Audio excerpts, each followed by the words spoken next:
Everyone, this is me साबिया है और मैं आपके लिए लेकर आई हूँ एक और रीडिंग जो कि होगी उन लोगों के लिए जो राइट नाउ किसी भी सिचुएशन को डील कर रहे हैं और जानना चाह रहे हैं कि आपको इस सिचुएशन से कैसे डील करना चाहिए, कैसे अपने आप को इस सिचुएशन में स्टेबल रखना चाहिए, अपलिफ्टेड रखना चाहिए ताकि आप जो चाह रहे हो आपकी ज़िंदगी में वो मैनिफेस्ट कर सको। तो ये रीडिंग डेफिनेटली आपके लिए है। स्टिक अराउंड और जस्ट बी माइंडफुल कि ये एक जनरल रीडिंग है, सबके साथ मैच कर भी सकती है और नहीं भी। सो जो बातें जो मैसेजेस मैच करते हैं उन मैसेजेस को पिक करो और बाकी सब को छोड़ दो। अगर आप पर्सनल रीडिंग चाहते हो पेपॉल से या इजी पैसे से पेमेंट कर सकते हो। सिर्फ तभी रीच आउट करो ताकि आपका भी टाइम वेस्ट नहीं हो और मेरा भी।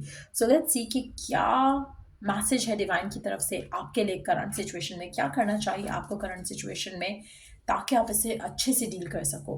We do have 1818 will power. सबसे पहले चीज़ आपके अंदर विल पावर होनी चाहिए। सबसे इंपॉर्टेंट चीज़ है विल पावर का होना।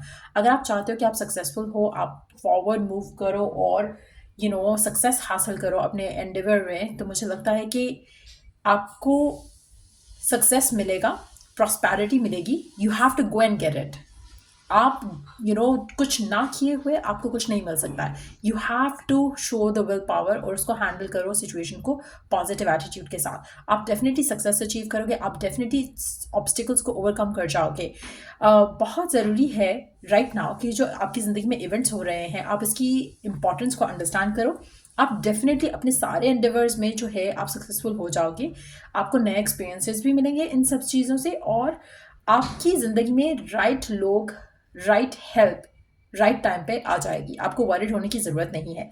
आप ऐसे मेजॉरिटी लोगों के लिए मुझे लगता है कि एक एक्सीलेंट प्रपोजल या चेंज आपकी ज़िंदगी में आने वाला है और ये चेंज, ये एक्सीलेंट प्रपोजल आपकी लव में हो सकता है, वर्क में हो सकता है, होम लाइफ में हो सकता है, लेकिन डेफिनेटली कुछ अबंडेंट होने वाला है। आपको सिर्फ अपने आप को स्ट्रेंथन अप करना है, अपनी विल पावर को स्ट्रांग करना है, अपने आप को स्ट्रांग करना है, बताना है खुद को कि आप कुछ भी सिचुएशन से डील कर सकते हो, लड़ सकते हो, अपने लिए फाइट कर सकते हो और you have to go and get it, be a go getter basically. So that's what you need to know. Let's see कि और क्या करना चाहिए आपको करंट सिचुएशन से डील करने के लिए। We do have 2020 compassion. आपको हर चीज़ को कंपैशनेटली करना है, फियरफुल होकर नहीं करना है, एंग्शियस होकर नहीं करना है, नेगेटिव होकर नहीं करना है। जो भी चेंजेस आ रहे हैं, जो भी सर्कमस्टांसेस डेवलप हो रहे हैं, उसको लेकर अडेप्टेबिलिटी लेकर आओ अपने अंदर और जस्ट नो कि ये हर चीज़ जो आपकी ज़िंदगी में हो रही है ये आपको एक उसमें ग्रोथ का एक पोटेंशियल है, उसमें लर्निंग का एक पोटेंशियल है। इसमें कोशिश करो कि आप इसकी पॉजिटिव एस्पेक्ट्स को देखो और बी कंपैशनेट टू योरसेल्फ और द सिचुएशन एज वेल। तो जब आप ये सब करोगे तो आपको आपके लिए सब कुछ पॉजिटिव हो सकेगा। पॉजिटिव जब आप फोकस करोगे सिर्फ नेगेटिविटी पे तो नेगेटिविटी ही आएगी, क्योंकि आप कहीं ना कहीं डाउटफुल होगे, फियरफुल होगे कि कुछ बुरा हो जाएगा out of this connection, out of this situation, out of this job. अगर आप पॉजिटिव रहोगे, कंपैशनेट रहोगे, तो सब कुछ अच्छा अच्छा से हो जाएगा। अगर आपकी राइट नाउ करंट सिचुएशन में आपको जैसे बॉस के साथ इश्यूज बन रहे हैं, कोलीग्स के साथ इश्यूज बन रहे हैं, जब आप थोड़ा डिप्लोमेटिक होकर, थोड़ा कंपैशनेट होकर सिचुएशन को डील करोगे तो ऑटोमेटिकली सब कुछ धीरे धीरे करके ठीक हो जाएगा। कहीं ना कहीं आपको अडॉप्ट करने की भी ज़रूरत है करंट सिचुएशन में। तो कोशिश करो कि जितना आप कर सकते हो मैक्सिमम उतना करो और बिलीव रखो कि कुछ अच्छा हो जाएगा। आप अगर कोई भी एंगल से कोई कंफर्मेशन जा रहे हो कि कुछ अच्छा होगा या नहीं होगा, ये आपके लिए कंफर्मेशन है कि डेफिनेटली अगर आप अपने आप को, अपने फोकस को थोड़ा पॉजिटिविटी की तरफ रखोगे तो डेफिनेटली आप अपनी ज़िंदगी में सक्सेसफुल हो सकोगे करंट मामले को लेकर, करंट सिचुएशन को लेकर। क्योंकि आपकी ज़िंदगी में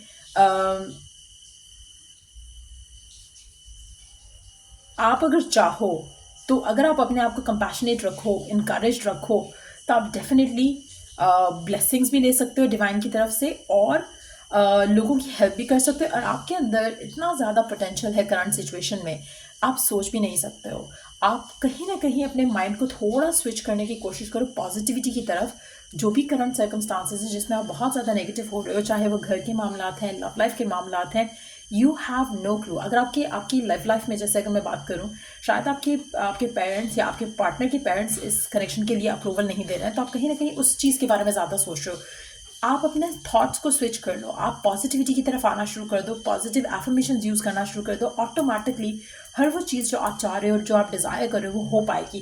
कहीं ना कहीं आपके लिए रिकवरी हो पाना किसी रिलेशनशिप की वो भी पॉसिबल हो जाएगा, इफ़ एंड ओनली इफ़ आप इस करंट सिचुएशन को एज एन अपॉर्चुनिटी लो, as an opportunity to grow, as an opportunity to learn and as an opportunity जहाँ पर आप अपने आप को थोड़ा पॉजिटिवली चेंज भी करो, अपने आप को नर्चर भी करो। जब आप ये सब चीज़ों के साथ अपनी ज़िंदगी में आगे बढ़ोगे पॉजिटिव माइंडसेट के साथ, तो आउटकम भी पॉजिटिव होने लगेगा। So try and do that. Let's take एक और कार्ड। क्या करना चाहिए आपको करंट सिचुएशन में अपनी लाइफ में राइट नाउ, किस तरह से हैंडल करना चाहिए, किस तरह से डील करना चाहिए। 1616 रीएडजस्टमेंट्स करने की ज़रूरत है। अगेन सेम मैसेज है जहाँ पर हम बात कर रहे थे कि आपको कंपैशनेट होने की ज़रूरत है और अपनी विल पावर को स्ट्रांग करने की ज़रूरत है।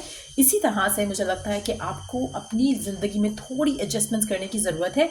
आपके ऑब्स्टिकल्स सारे ओवरकम हो जाएंगे, स्पेशली अगर आप 1616 बहुत देख रहे हो रिसेंट टाइम्स में, या 2020 1818 देख रहे हो। दैट्स अ बिग साइन कि आपकी ज़िंदगी में सिर्फ और सिर्फ आपको थोड़ा सा अपने आप को रीएडजस्ट करना है, अपने थॉट्स को, अपने फोकस को, और सब कुछ ऑटोमेटिकली हो जाएगा।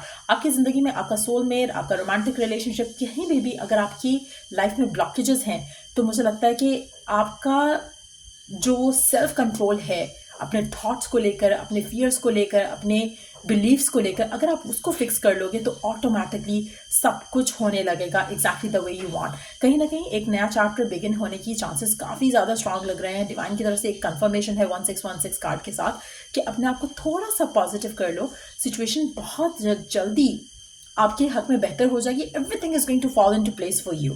हर चीज़ वर्कआउट कर जाएगी। अगर आप प्लेटोनिक रिलेशनशिप चाहते हो वो मिल जाएगा, एक रोमांटिक रिलेशनशिप चाहते हो वो मिल जाएगा, एक नया चांस चाहते हो लाइफ में वो मिल जाएगा। जो भी आपकी डिज़ायर है, जो भी आपकी विश है, वो आपको मिल जाएगा। बस अपने आप को थोड़ा सा रीएडजस्ट करो, अपने माइंडसेट को थोड़ा रीएडजस्ट करो, और बाकी सब ऑटोमेटिकली हो पाएगा। तो ये है मैसेजेस आपके लिए डिवाइन की तरफ से। और let's see last 2 messages fairy deck से देख लेते हैं। ये एंजल डेक था। अब एक या 2 मैसेज हम फेरी डेक से देख लेते हैं कि और क्या फर्दर मैसेज है डिवाइन की तरफ से आपके लिए। फेरी डेक से 2 मैसेज ले लेते हैं। Let's see fairy deck, where is that. अभी मेरे पास इतने ज़्यादा डेक्स हो गए हैं जो मैंने अभी ट्राई भी नहीं किए हैं। I am so excited to use all of them. Let's see fairy deck से क्या मैसेज है डिवाइन का आपके लिए इस करंट सिचुएशन को डील करने के लिए। क्या कर सकते हो जिससे आपकी सिचुएशन सही हो सके, बेहतर हो सके, एग्जैक्टली जैसे आप चाहते हो चीज़ें वैसे वर्कआउट कर सकें। तो मैसेज आ चुका है, protect your dreams, you are the guardian of your precious dreams. आप अपने ड्रीम्स, अपनी डिज़ायर्स के गार्डियन हो, and they are safe in your care. आपकी केयर में बिल्कुल सेफ हैं वो। अपनी ड्रीम्स, अपनी विशेज़, अपनी डिज़ायर्स को प्रोटेक्ट करो, लोगों से ज़्यादा शेयर नहीं करो। कहीं ना कहीं let them come true, intent करो, सरेंडर करो, लेट गो करो, और अपनी शेयर ड्रीम्स को शेयर नहीं करो। आप क्या चाह रहे हो, क्या प्लान्स हैं आपके, उनको शेयर नहीं करो until and unless they are ready to be shown to the world। तो कोशिश करो कि आप अपनी जो भी डिज़ायर होती है, चाहे वो लव से रिलेटेड है, वर्क से रिलेटेड है, लोगों को पहले मत बता दिया करो कि मैं ये करने वाला हूँ या मैं ये कर रहा हूँ। कहीं ना कहीं उसमें ब्लॉकेजेस आप देखोगे, क्योंकि कहीं ना कहीं लोगों का नेगेटिव इन्फ्लुएंस या लोगों का जेलसी, एनवियस एनर्जी जो है वो आपके ड्रीम्स को ब्लॉक कर सकता है। सो ये थे मैसेजेस आपके लिए। अगर आपको इन मैसेजेस से हेल्प मिला हो, गाइडेंस मिली हो, लाइक शेयर सब्सक्राइब जरूर करो, और अगर कोई टॉपिक है सजेशन के लिए तो वो दे सकते हो। Till I do the next reading, आप लोगों के लिए टेक केयर एंड बाय।